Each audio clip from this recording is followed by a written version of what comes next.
నమస్తే శ్రీమాత్రే నమః. ఇప్పుడు మనం నవంబర్ మాసం 2024, 2025 మార్చి వరకు మేషాది ద్వాదశ రాశుల వరకు ఎలా ఉండబోతోంది, వారి యొక్క శుభాశుభ ఫలితాలు ఏమిటి, ఏం చేయాలి, ఏం చేయకూడదు, సూచనలు, పరిహారాలు అవన్నీ ఇప్పుడు మనం ఒక్కొక్కటిగా చూద్దాము. తదుపరి రాశి వృశ్చిక రాశి. ఈ రాశి వారికి యోగ విషయంలో చాలా బాగుంటుంది. ఏ వృత్తి ఉద్యోగాల్లో ఉన్నవారికైనా అనుకూలమైన వాతావరణము, సాంఘికంగాను సంఘపరంగాను గౌరవాదులు, ధనానికి కానీ గౌరవానికి కానీ లోటు ఉండదు. అన్ని విషయాల్లోనూ చాలా బాగుంటుంది. ఉద్యోగస్తులకు ప్రమోషన్లు వస్తాయి, మార్పు చేర్పులు జరుగుతాయి, వివాహాది శుభకార్యాలు నెరవేరుతాయి. వ్యాపారస్తులకు వ్యాపార విస్తరణ జరుగుతుంది. క్రయ విక్రయాలలో లాభాలను ఆర్జిస్తారు. తరువాత రుణ బాధలు తీరిపోతాయి. రాని బాకీలు ఏమైనా ఉంటే ఈ మాసంలో వసూలవుతాయి. తలచిన కార్యక్రమాలలో కానీ తలచిన పనుల్లో కానీ వీరికి జయం లభిస్తుంది. తర్వాత వాహన ప్రాప్తి, సంఘంలో గౌరవము, భూ గృహ వస్తు వాహన ఆభరణ యోగం ఉంది కాబట్టి వీరు ఆ ప్లాన్ వేసుకుని ఆ ప్రకారంగా వీరు ప్రయత్నించవచ్చు. తర్వాత కొత్త వ్యక్తులతో స్నేహ సంబంధ బాంధవ్యాల వల్ల వీరికి వారి వల్ల అనుకూలత ఏర్పడుతుంది, ధన సహాయం ఏర్పడుతుంది. తర్వాత మధ్య మధ్యలో కొంచెం అనారోగ్యం నిరుత్సాహపడే అవకాశం ఉంది కాబట్టి ఆరోగ్య విషయంలో తగు జాగ్రత్త తీసుకోవాల్సింది. ఎముకలకు సంబంధించిన అనారోగ్యము, ఎముకలకి సంబంధించిన అంటే విరిగే అవకాశం ఉంది కాబట్టి జాగ్రత్త పడండి. ఇది అందరికీ వర్తిస్తుంది అని గాబరా పడద్దు. ఇది అందరికీ జరగకపోవచ్చు, ఇది జరుగుతుంది అనే ఉద్దేశంతో మాత్రం మీరు ఉండకండి. తగిన పరిహారాలు సూచనలు మీకు చెప్తాను కాబట్టి మీరు చింతపడవద్దు, జాగ్రత్త మాత్రం పాటించండి. అయితే ఈ రాశిలో ఉండే స్త్రీలకు వివాహ విషయాల్లో ఆటంకాలు ఉన్నాయి కాబట్టి కొంచెం జాగ్రత్త వహించండి. కొంత ఆలస్యం అయినా కానీ వివాహాలు లేటుగా అవుతాయి కాబట్టి మనస్తాపానికి మాత్రం గురి కాకండి. ఉద్యోగంలో ఉన్న వారికి స్థల మార్పులు, బదిలీలు, ఉద్యోగంలో మార్పులు, ఉన్న పదవుల నుంచి ఉన్నత పదవులకు వెళ్ళడము, ఇలాంటి సంతోషకరమైన మార్పులు మీకు జరుగుతాయి. తర్వాత ఈ బదిలీల వల్ల మీకు భార్యాభర్తలు కానీ లేదా కుటుంబం నుంచి కానీ కొంచెం దూరం అవ్వాల్సి వస్తుంది. విడివిడిగా ఉండే అవకాశం కనబడుతోంది. తగు జాగ్రత్త తీసుకోండి. ఎడబాటు చిక్కులు ఎక్కువ అవుతాయి. సంతాన రీత్యా సమస్యలు, ప్రయాణాల వల్ల ధన వ్యయము కనబడుతోంది కాబట్టి కొంచెం జాగ్రత్త వహించవలసిందిగా చెప్పడం జరిగింది. అయితే ఆయా రంగాల్లో ఎవరెవరికి ఎలా ఉంది చూద్దాము. ఇప్పుడు ముందుగా విద్యార్థులకు పరీక్షల్లో మంచి మార్కులు వచ్చి అనుకున్న దానికన్నా ఎక్కువ ర్యాంకులు సాధించే అవకాశం కనబడుతోంది. తర్వాత మతిమరుపు, జ్ఞాపక శక్తి కొంచెం తక్కువగా ఉంది కాబట్టి వీరు దక్షిణామూర్తి స్తోత్రాన్ని కానీ గణేష్ స్తోత్రాన్ని కానీ పఠించవలసిందిగా ప్రత్యేకమైన సూచన. నిరాశ చెందకండి. గణపతి ఆరాధన, దక్షిణామూర్తి ఆరాధన చేసుకోండి. అయితే విదేశాలు వెళ్ళి చదువుకోవాలి అని అనుకున్న వాళ్ళకి ఈ మాసంలో చాలా మంచి అవకాశం కాబట్టి ఆ దిశగా మీరు ప్రయత్నం చేయండి. తదుపరి ఉద్యోగస్తులకు పై అధికారులతో స్నేహ లాభాలు, మీ సహోద్యోగులతో మంచి వాతావరణము, అనుకూలమైన స్నేహ సంబంధమైన వాతావరణం ఉంటుంది కాబట్టి మీరు వారు మీకు మంచి సలహాలు ఇచ్చి మీ ఉన్నతిని కోరుకుంటారు. ట్రాన్స్ఫర్లు జరుగుతాయి కానీ ఒకంత ఆలస్యం అయ్యే సూచన కనబడుతోంది. ఏరియర్స్ వచ్చే అవకాశం ఉంది. నిరుద్యోగులకు ఉద్యోగాలు వచ్చే అవకాశం కూడా కనబడుతోంది కాబట్టి మీకు నచ్చిన రంగంలో అప్లై చేసుకుంటే ఈ మాసం మీకు అత్యంత శుభప్రదంగా చెప్పడం జరిగింది. అయితే తదుపరి వ్యవసాయదారులకు పంటలు బాగా పండుతాయి, మరింత లాభాలు తెచ్చిపెడతాయి. 1కి 4 లాభాలు తెచ్చిపెడతాయి కాబట్టి మీరు మనశ్శాంతిగా హాయిగా ఉండొచ్చు. తర్వాత ఎరువులు, క్రిమికీటకాదులకు నివారణ కోసం మీరు ధనాన్ని ఎక్కువగా ఖర్చు చేయవలసి వస్తుంది కాబట్టి ఎక్కడ పెట్టాలి, ఎక్కడ తగ్గాలి అనేది ఒకంత ఆలోచనకు వచ్చి ఆ ప్రకారంగా చేయండి. పెట్టుబడులు మీరు పెట్టకుండా ఉండడమే ఈ మాసం అంతా చెప్పదగిన సూచన. తదుపరి వ్యాపారస్తులకు లాభసాటిగా ఉంటుంది. నూతన వ్యాపారాలు ప్రారంభిస్తారు. ఎక్స్పాన్షన్ కూడా ఇది మంచి సమయం కాబట్టి, బ్రాంచీలు కూడా పెట్టుకోవడానికి ఇది చాలా అనువైన సమయం కాబట్టి మీరు ఆ దిశగా ప్రయత్నం చేయండి. బ్రాంచీలు పెట్టాలి అని అనుకుంటే మీరు ముందుగా మీ నక్షత్రానికి సరిపడిన దిక్కుని చూసుకొని అక్కడ మీరు బ్రాంచీలు పెట్టుకున్నట్టయితే కనుక విశేషమైన లాభాలు, మంచి ఆదరణ పొందుతారు.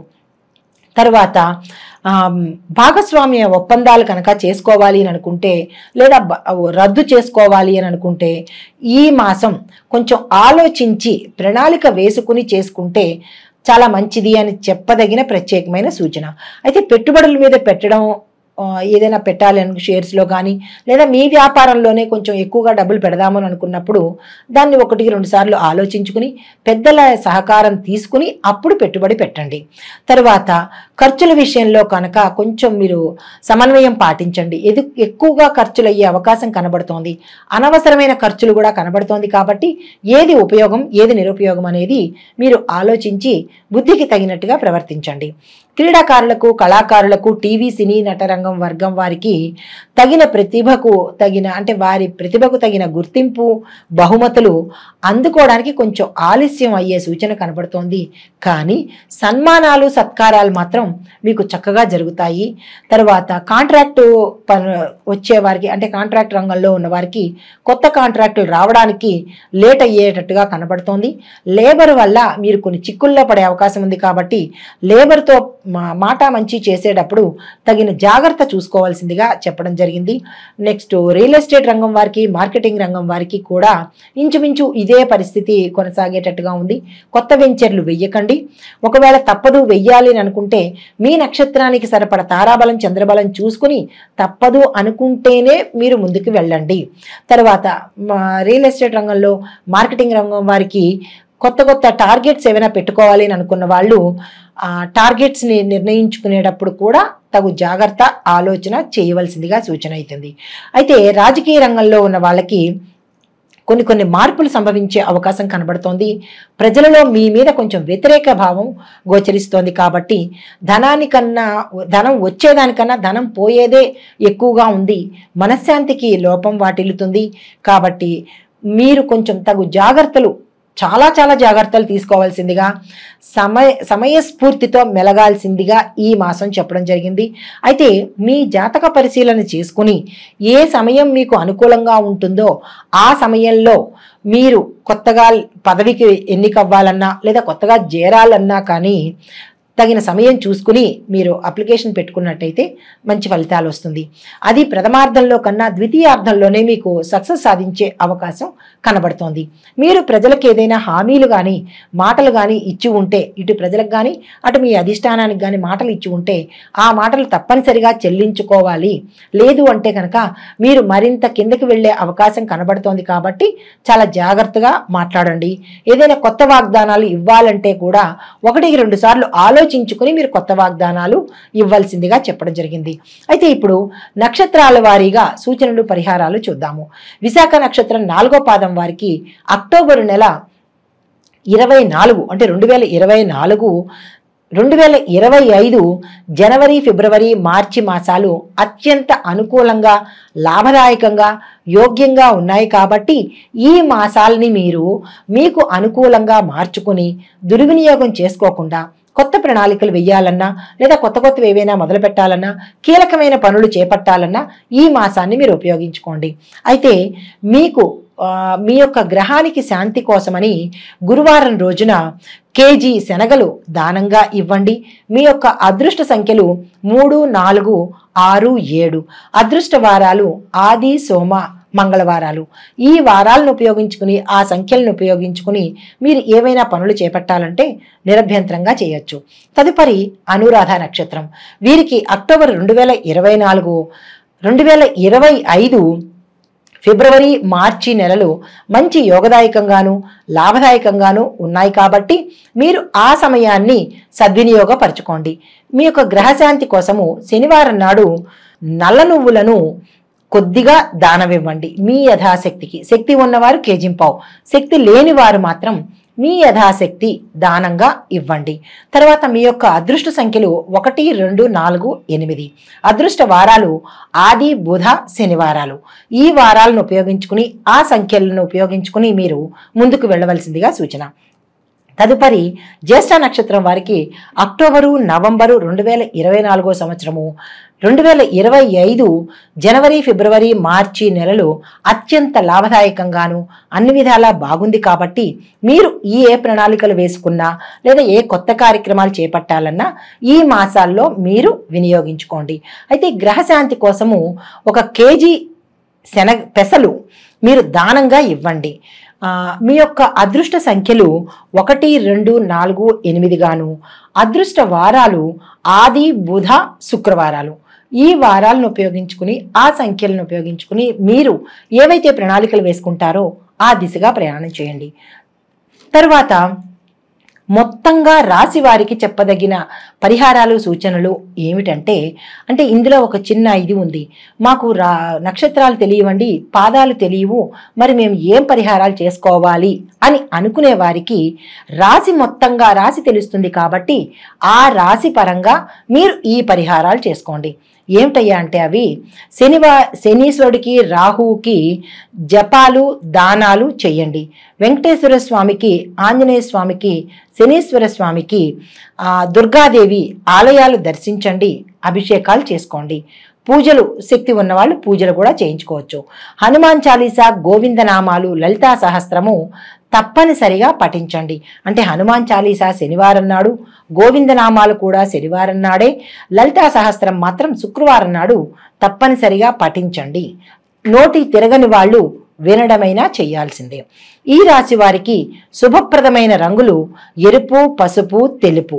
ఈ రాశి వారు పఠించవలసిన మంత్రం ఓం నారాయణాయ నారసింహాయ నమః అనే ఈ మంత్రాన్ని 108 సార్లకు తక్కువ కాకుండా జపించుకుని ఈ పై పరిహారాలన్నీ చక్కగా సూచనలు పాటిస్తూ పరిహారాలు చేసుకుంటూ మీ యొక్క గ్రహాలకు వారి యొక్క అనుగ్రహాలను పొందాల్సిందిగా కోరుకుంటూ, ప్రతి గ్రహాలకి ఖగోళ శాస్త్రపరంగా ప్రతి గ్రహము చరిస్తూ ఉంటుంది, కదులుతూ ఉంటుంది. కాబట్టి ఇవి ప్రత్యేకంగా ఒక్కొక్కళ్ళకి చెప్పేది కాదు. ఇప్పుడు పలానా వాళ్ళకి అని చెప్పేది కాదు. ఆ రాసుల్లో కొన్ని కోట్ల మంది ఉండవచ్చు, ఆ నక్షత్రంలో కొన్ని కోట్ల మంది ఉండవచ్చు. ఇవి గోచార ఫలితాలు, చరించే ఫలితాలే కానీ ఇది ఇదమిద్ధంగా ఇది ప్రత్యేకంగా వీరికి అని చెప్పడానికి మాత్రం కాదు. ఇది మీకు ప్రత్యేకంగా కావాలి అని అనుకుంటే మీ పేరుతో నాకు ఇలా జరగట్లేదేంటి, అది అందులో ఇలా చెప్పారు, నాకు ఇలా జరగట్లేదు, ఇది తప్పు, అది కాదేమో అని జ్యోతిష శాస్త్రాన్ని మాత్రం అవమానపరచకూడదు కదా. ఇది పేరుని బట్టి చెప్పేది కాదు. ఇది కొన్ని వేల మంది, కొన్ని లక్షల మందికి ఈ రాశిలో ఉన్న వాళ్ళకి, ఈ నక్షత్రంలో ఉన్న వాళ్ళకి ఎలా ఉండబోతోంది అని చెప్పేది మాత్రమే కానీ తప్పనిసరిగా ఇది మీకు అని మీరు మీ స్వయానికి మాత్రం అన్వయించుకోకండి. భయపడకండి. సంతోషపడండి, బాగుంటుంది. కానీ ఏదైనా కనుక ఉన్నది అంటే భయపడకండి. ఎందుకంటే మనకి పంచాంగంలో దృక్సే పంచాంగం కానీ లేదా ఏ జ్యోతిష శాస్త్రంలో ఉండే పంచాంగకర్తలు మనకి సూచన చెప్తారు, మీకు ఇలా ఉండబోతోంది అని చెబుతారు. కానీ దాన్ని మీరు పరిగణలోకి తీసుకుని భయపడిపోయి నాకే అని అన్వయించుకోకండి. మీకుగా తెలియాలి అంటే కనుక మీ వ్యక్తిగత జాతక పరిశీలనకు చూపించుకుని, పండితులకి చూపించుకొని వారి ద్వారా మీరు ఉపశమనం పొందితే బాగుంటుంది అని ప్రత్యేకంగా చెప్పడం జరిగింది. దీనిలో నెగిటివ్స్ జరగలేదు అనుకోవద్దు, జరిగింది అని అనుకోవద్దు. మీకు కావలసిన విషయాలను చెప్పడం కోసం ఎవరు ఏ పండితులు చెప్పినా గోచార రీత్యానే చెప్తారు తప్ప పలానా వారి పేరు అని పెట్టి చెప్పడానికి ఇది అవకాశం లేనిది. జ్యోతిష శాస్త్రం అనేది మనకి మార్గాన్ని సూచించే ఒక దిక్సూచి లాంటిది మాత్రమే. దాన్ని ముందుగా తెలుసుకుని తగు జాగ్రత్తలు తీసుకుంటామని చెప్పడానికి ఈ శాస్త్రం మనకి ఉపయోగపడుతుంది. దీనిలోని తప్పొప్పులను ఎంచకుండా, నెగిటివ్స్గా ఆలోచించకుండా, ఎవరిని దూషించకుండా, ఒకరు ఎక్కువ కాదు, ఒకరు తక్కువ కాదు. పండితులు చెప్పేది ఎప్పుడూ సమంజసమయ్యే ఉంటుంది. అన్నీ చూసుకునే చెప్తారు కాబట్టి ఎవరిని దూషించవద్దు.